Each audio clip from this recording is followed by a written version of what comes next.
With me today is Juergen Kohl, a preeminent well-being researcher. Juergen, can you tell us your current title and institution? Yes, I'm a professor of sociology with a specialization in political sociology at the Max Weber Institute at Heidelberg University in Germany. And what have been your main contributions to the field of well-being? Since many years, I have specialized in terms of research in comparative welfare state research and in comparative social policy in various fields, ranging from pension policy, anti-poverty policy, health policy, labor market policy. And so my general approach is that welfare state activities have a profound influence on well-being of people. Very good. Can you share with us some of these findings about which policies have a beneficial effect according to your work, or perhaps a deleterious effect on well-being? Or is that difficult to? It's very difficult, especially when one tries to take into account the historical experience of the development of welfare states over a century and the cross-national differences in the types of welfare states we find today. In general, I would say welfare state activities, irrespective of the type of welfare state we find, have contributed to reducing social inequalities in society. By redistribution of income, but not only of income, but also of opportunities, of life chances between different social groups, especially they have raised the level of the disadvantaged groups. And what specific policies or programs you think have been important? First of all, of course, anti-poverty policies, because they provide the floor for of minimum social conditions. But at least in the continental European countries, of equal importance are the establishment of social protection systems against the standard risks of modern industrial life, against losses of income due to work injuries, due to invalidity, to old age, and to unemployment.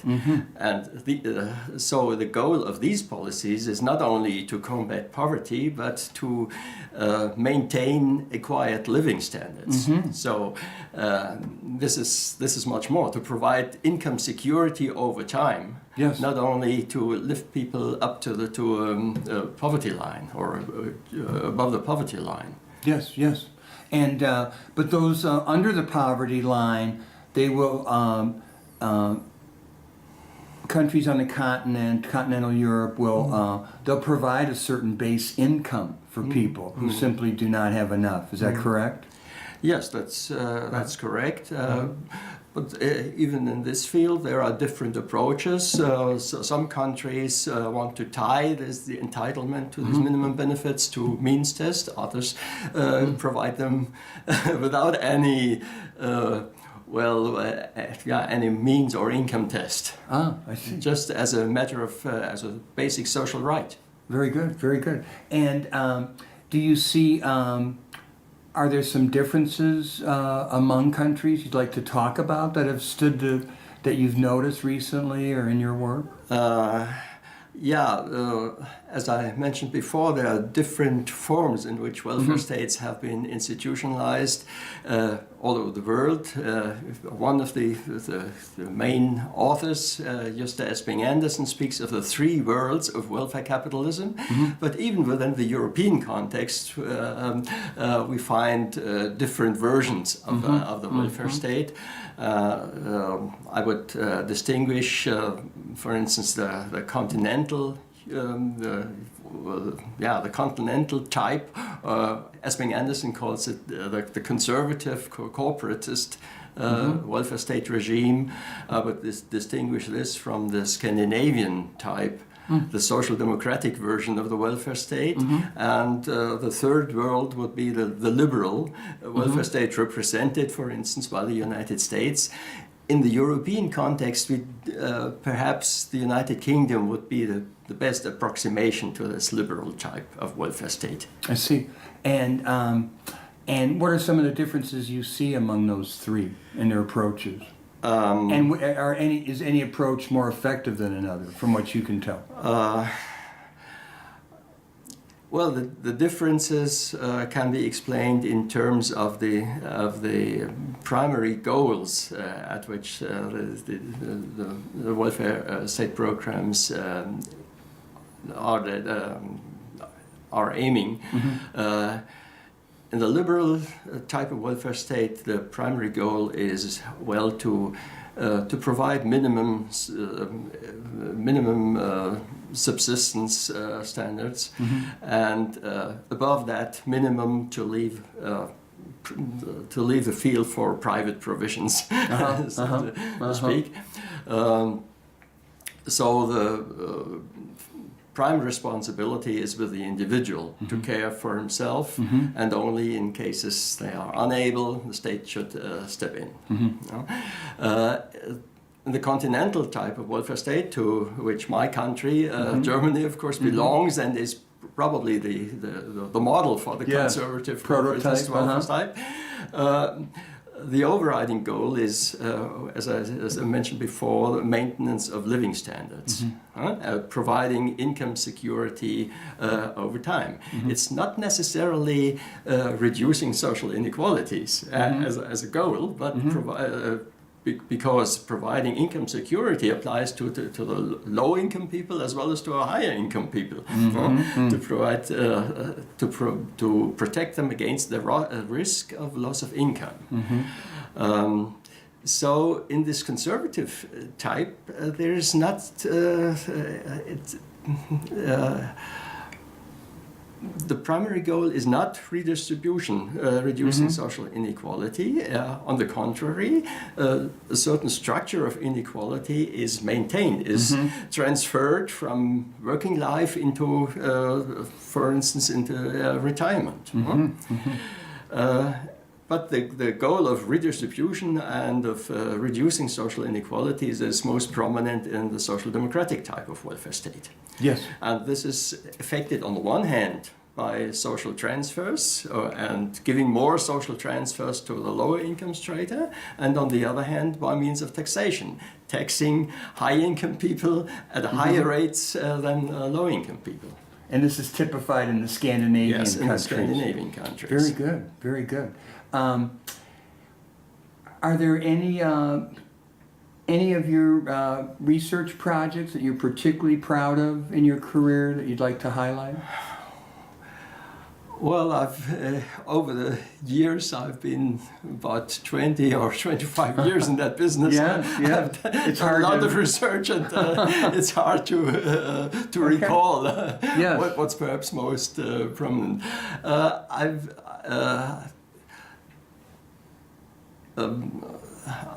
I did a major study on the comparative analysis of pension systems in 5 European countries, covering these different types of welfare states. So Germany, the United Kingdom, Sweden as the most prominent examples of these 3 types, and in addition the Netherlands and Switzerland.